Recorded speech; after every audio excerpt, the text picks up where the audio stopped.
We interviewed Brian Morris for 3 hours. Much of that's probably going to be in the special features because I think people are going to be really interested in seeing that.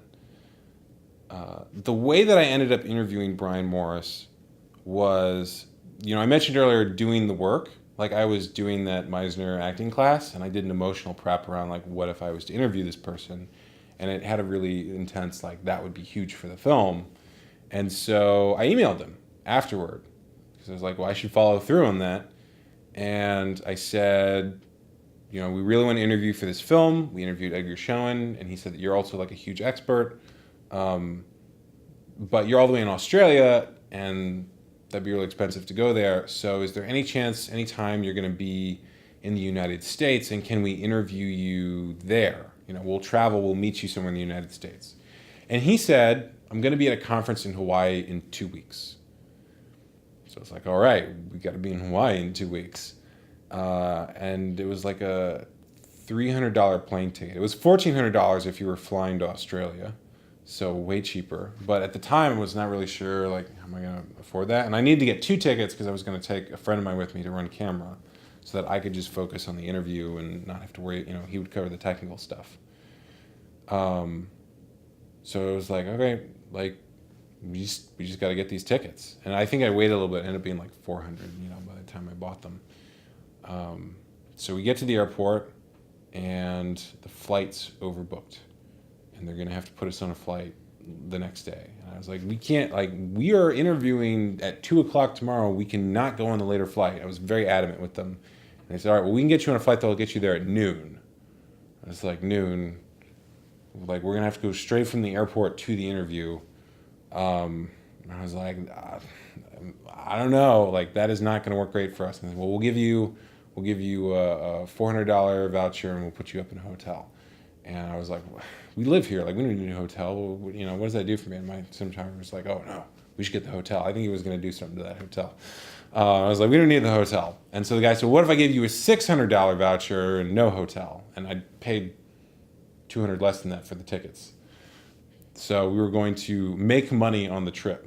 And I was like, all right, well, for that, I'll do it.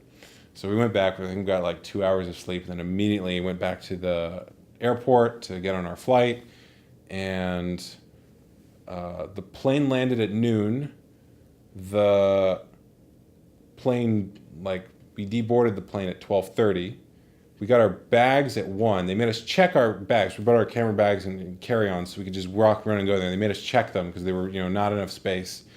And then we were in a taxi heading to the hotel where this conference was happening that he was at 1:30, and literally walked in the building at 2. And as we were walking in the building, he walks out of an event and was like, oh, perfect timing. And I was like, yeah, like, we're so glad to see you. We're going to go set up. And I literally just ran through the hotel, found a room that no one was in, and that had decent lighting, and was like, all right, we're going to shoot here. And occasionally, in points during the interview, like a staff, like one or two, like a staff person came in and like, oh, someone's using this room, and left. Like, we just like stole a room. We're like, we're going to film here. It's going to be great. And then we interviewed him for like 3 hours. And it was really interesting. I don't know how much of that I want to reveal now before the film is out. But I think that for some people, that's going to be their favorite part of the film, including some intactivists. Because the interesting thing about this issue is dialogue, and sometimes listening to someone you disagree with can be very revealing.